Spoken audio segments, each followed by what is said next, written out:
Hey, what's going on, Who That Nation? It is yours truly, TJ Jones, the host of the State of the Saints podcast. Thank you so much for checking out the State of the Saints podcast, where we talk New Orleans Saints. On this edition, we're going to be talking about wide receiver Michael Thomas, and we're going to be breaking down the debate that took place on ESPN's First Take. We're also going to be talking about rookie Demarco Jackson being out for the season and updates on Jameis Winston. But thank you so much for allowing the State of the Saints podcast be a part of your viewing or listening pleasure, and I really do appreciate that. But let's go ahead and get started, man. Let's go ahead and get started. Talk a little bit about ESPN's First Take. I'm pretty sure quite a few people have seen this footage that I'm about to pull up. The topic of conversation was about Michael Thomas, and they were answering the question: is Michael Thomas still a top 10 receiver? I didn't really look at this in real time, but shouts out to everybody that's a part of Who That Nation that was sending me the clips, and I was able to check it out there. But, the conversation about Michael Thomas being a top 10 wide receiver came up, and Keyshawn Johnson, the uncle of Michael Thomas, was on the show, and he was answering the question, is his nephew still a top 10 receiver? And this is what he said. How did all these receivers pass up somebody based on what statistics? Or are we saying this based on statistics? He's on the outside looking in because he had 0 catches and somebody else had 85 catches? Is that the reason? Because if that's the case, then we shouldn't even be having this conversation. As far as the talent go, he is certainly a top 10 talent at the receiver position. He will be a top 5 dude by the end of the year, both in statistics and talent. I don't even know why I'm even having this conversation, to be honest with you. It's mind-boggling. A guy misses time, and now all of a sudden, he's not a top player anymore. Yeah, I definitely agree with that. The NFL is completely different from any other sport that you pay attention to. A guy can miss time in the NBA, and he can come back and still be a top 10 player. A guy can miss time in baseball, and he can still come back and be a top player. I mean, in the NFL, it just seems like out of sight, out of mind. A guy gets injured, then all of a sudden somebody else takes his place, and that person is the talk of the town, and the person that came before that person has just been put on a back burner. And this is what Michael Thomas is going through. This is what people are thinking about Michael Thomas. I believe that, a lot of people didn't look at Michael Thomas as a top-tier receiver because of his skill set. Some people would consider Michael Thomas' skill set as boring. Not a guy that's going to take the top off the defense.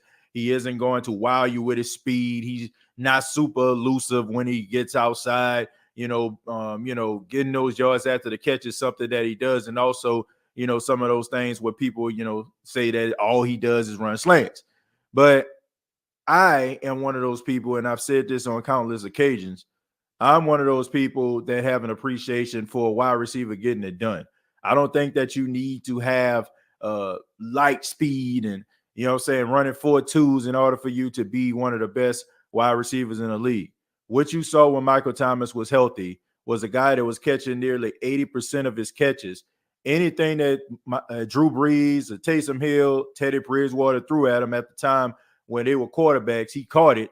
And I think that's the best thing that you can ask for in a wide receiver. But we know that in this world today, everybody's looking for the flash and the pizzazz and also the individuals that they can write columns about, rather it's the way that they dress before they come to the game, rather it's their pregame rituals, rather it's the visor that they had on, maybe it's the diva appeal. It's something that they want to write about. And those are the type of people that they try to keep in the forefront, because it makes things interesting. Michael Thomas, isn't that interesting. Michael Thomas just goes out there, handle his business, and go home.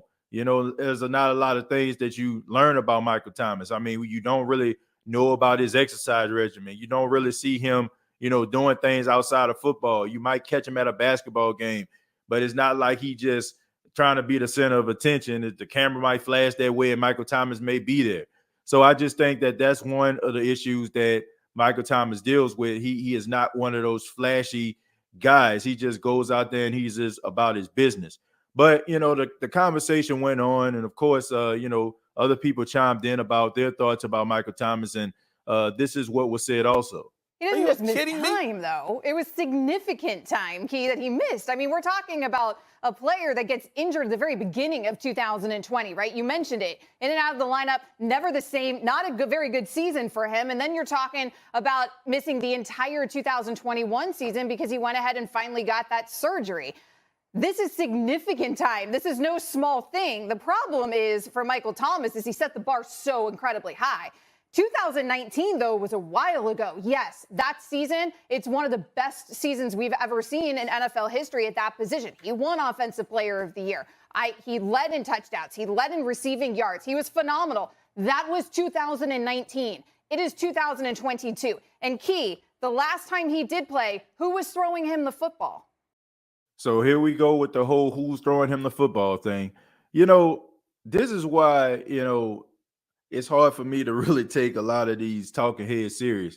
I understand the entertainment aspect of it. I really do. It's entertainment at the end of the day because I just think when they get in front of that camera, they really don't know fully about the topic at hand. Now, some of them may know about, some of the topics and stuff like that. But when it comes to like certain individuals, I just feel like they grab talking points that has been said over and over and over again. Like when they kind of fall, I guess like when they kind of slip to the side or something like that, or they may forget some information. Because here's the thing.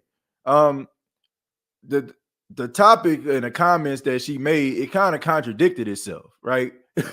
Because she was saying that the reason why Michael Thomas, is so good, he set the bar so high. So by him setting the bar so high, doesn't that give him a right to be in that still in that conversation as being one of the top receivers?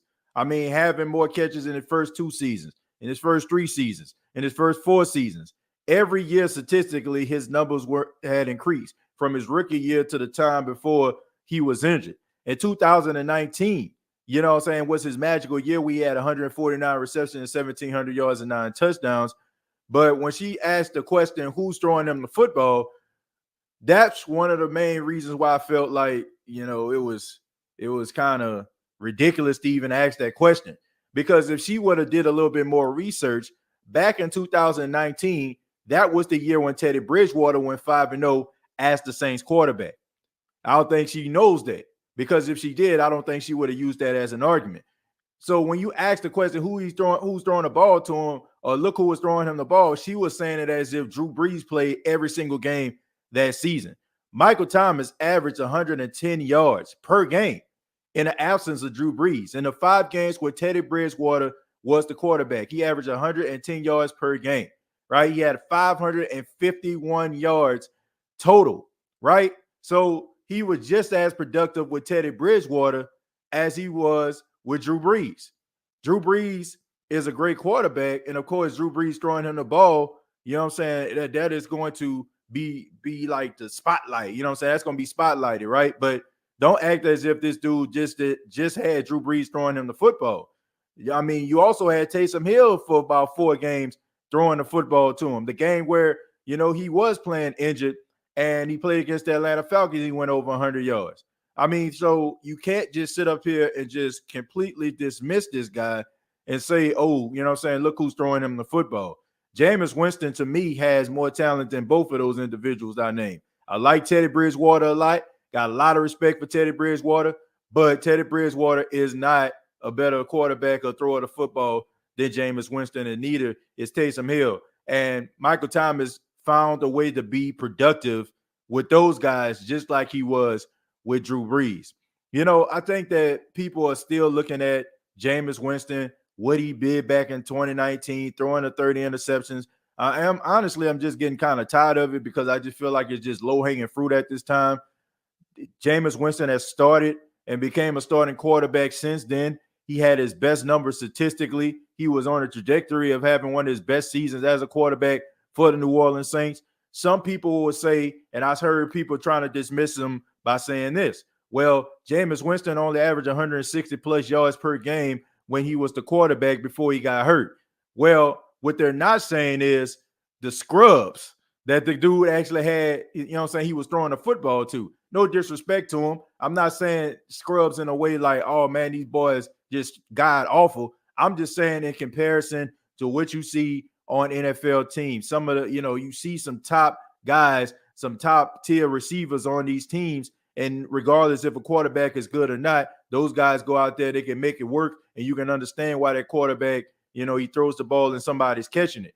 But you had a whole bunch of undrafted rookies out there, undrafted free agents, and Jameis Winston was out there winning football games with those guys. He turned Deontay Hardy. He had him as a deep threat. He had Callaway out there catching passes. He had Traquan Smith out there. He was in his ear, going at it with him, what I'm saying, trying to push the best out of him. So the fact that he was out there putting that together with what they had on the field, I think it's a testament to actually how good this dude actually is. And for him to be able to talk to these guys and try to, give these guys confidence, that shows you the type of quarterback that he is. Jameis Winston has the ability to be a really good quarterback. And I just don't understand why people just continuously try to put this man down. I just don't understand, like, how is it in any other sport a person can right the wrongs if they have some struggles, they can come back and be a much better player, and people will give them the chance and the benefit of the doubt to do so. But when it comes to football, when it comes to injuries, when it comes to guys having down seasons, it just continuously, oh, he's never going to be good. Oh, he's never going to be anything. Oh, he's terrible. Why are we wasting our time talking about this dude? Blah, blah, blah, blah, blah. It gets absolutely ridiculous, man. They do not want to give these guys opportunities to be better. And I also feel like people are not paying attention to the fact that this was not the only season that Jameis Winston played in the National Football League. I constantly say over and over again, he averaged as a career about 14 interceptions if you eliminate the 30 interception season. That's about average for a quarterback. See, we get lost in the Mahomes. We get lost in Aaron Rodgers. We get lost in those guys that throw like single-digit interceptions, and that has become the status quo, of which a lot of people may want to believe is the status quo. But most quarterbacks throw between 10 to 14 interceptions per year, which is on average for Jameis Winston. I just believe you need to give guys an opportunity to go out there and do what they have to do to be better. It was a whole different organization. It was a whole different coaching staff, and it was a whole different philosophy. The New Orleans Saints, to me, have shown with Jameis Winston that they can get some production out of him. So I just think that they need to give this guy an opportunity and also give Michael Thomas an opportunity. And like I said, maybe Michael Thomas isn't the most exciting wide receiver that we ever seen, but he's productive. And that's what you're looking for, right? And then you also have to take into account, out of all the guys that you name, there's not many guys that play the wide receiver position. Everybody in the stadium knows he's getting the ball, and yet he still comes away with 10 to 12 catches and still have a productive day. Teams that scheme, they scheme around neutralizing the best individual on the field. Everybody knows who the best offensive weapons are for the New Orleans Saints and have been over the last 3 to 4 years. It was Michael Thomas and Alvin Kamara. But yet teams still had a hard time trying to find ways to neutralize these guys. I understand completely. I understand the aspect of entertainment. I understand the aspect of, we need to get these ratings up. I do understand that we need to get these clicks up. But there comes a time when you just have to realize that people are just talking a whole bunch of nonsense. If that's the case, then why is everybody telling me about what's going on with Odell Beckham Jr.? Odell Beckham Jr. has been injured for the last 3 to 4 years. But yet, Odell Beckham Jr., he was cited out doing this. Odell Beckham Jr., where is he going to go? Is Odell Beckham Jr., is he going to stay with the Rams? Why are we talking about Odell Beckham Jr. if the whole concept is out of sight, out of mind? Why? It's because of the diva mentality of Odell Beckham Jr. If it's about, out of sight, out of mind, then why are we constantly talking about the Dallas Cowboys who haven't won a damn thing in nearly 30 years? If we're talking about results, if we're talking about success, why are we talking about the Dallas Cowboys and their quest for a Super Bowl title for the first time since 1996 every single year? I get it, right? The New Orleans Saints aren't the toast of the town. The New Orleans Saints aren't the most well talked about or the most nostalgic, the most nostalgic team that you can think of, right? When you think about teams of yesteryear.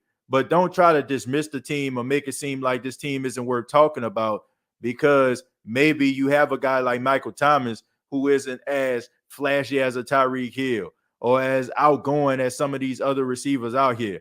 This guy is really good, and the only thing is he was injured. I think that Michael Thomas is going to show everybody why he is one of the best receivers in all of football. And I'm glad they're not talking about him this way. I'm glad they aren't, because I feel like it's going to be kind of reminiscent of his rookie year when nobody really was paying that much attention to him.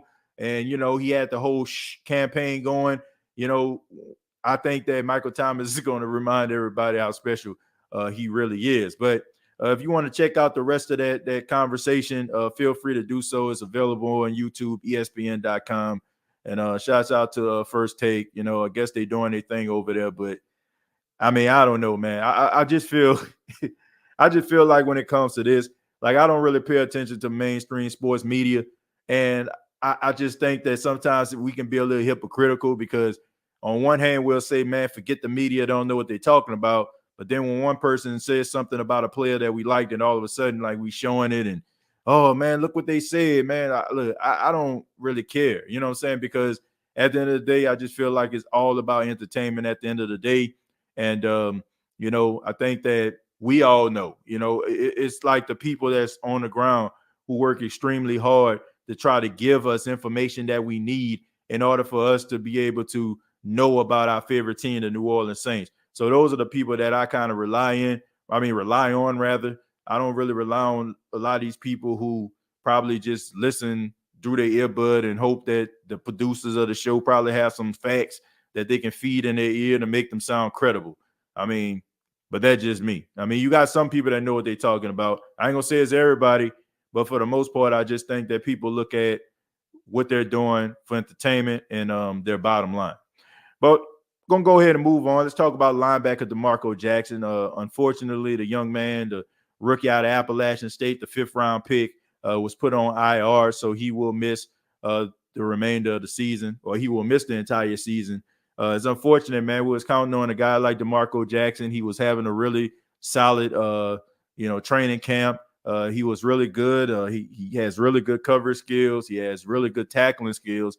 And he has really good leadership qualities, man. He was a leader on the Appalachian State defense coming into the NFL draft. And I think that the Saints were going to rely on him mostly, probably being helping out on special teams and maybe a couple of more things. But just the way that it goes sometimes, when you're battling and you're trying to compete and you're trying to move yourself up the depth chart, sometimes you can be going full throttle, and sometimes the injury guys just don't be in your favor. But I think that this kid is going to be really good. I think that he's going to take this red shirt year. He's going to get his body up. He's going to work with the strength and conditioning coach. And I think he'll be better, going into his second season as a pro. Sometimes, the game gets a little bit fast for these younger guys. It takes them some time for them to kind of slow down. But I was looking forward to seeing what he can actually do. He was definitely one of those guys, was probably going to be out there, doing, preseason, and we'll be able to see him play. But it's unfortunate that that's not going to happen. But I think that he has a really good career ahead of him. I think that he's a guy that can be a part of this team for the foreseeable future. Just listening to him talk and how he's trying to understand the playbook and how, he's very, professional. And he talks about like how Demario Davis and P. Warner kind of wrapped their arms around him and brought him into the linebacker room and trying to help him reach his full potential. I'm just looking forward to seeing what he can do. Just going to have to be put on hold, but I know that we're going to be seeing him play and for the down the line, and I think it's going to be something great to see. So a speedy recovery for Demarco Jackson. I know he'll be back on the field in no time. And also injury update with Jameis Winston. Jameis Winston left practice after 7-on-7. Had a lot of members of the Who Dat Nation kind of worried about his injury status. They brought him in to the locker room to evaluate him. Dennis Allen, the head coach of the New Orleans Saints, said he'll be fine. It's nothing too serious. He's not going to be playing in a preseason game, which I don't think he would have played anyway. But you want to make sure that, Jameis Winston is upright. You want to make sure that he's ready for the season. I was one of those individuals that felt like maybe he needed a rep maybe like one going into the first preseason game. But maybe after this happened, maybe we need to try to re-strategize later on down the line, because, you need Jameis Winston to be on the field on week 1, but it also gives these other guys opportunity to get some playing time. It gives these other guys opportunity to get some reps. Guys like Ian Book, guys like Andy Dalton. Andy Dalton, who was going to be the backup quarterback of the Saints, but you never know. Guys get hurt all the time. Over the last couple of years, the Saints have dealt with injuries at the quarterback position. So it's good to have yourself a solid backup. You got to give credit to Dennis Allen in the front office, trying to get as much depth that they possibly can for this team. I mean, you look at a guy like Bryce Thompson, who got carted off the field on the last practice. Lante Taylor, he walked off the field on his own power, but he was nicked up. But you have guys on that depth chart where guys can actually come in.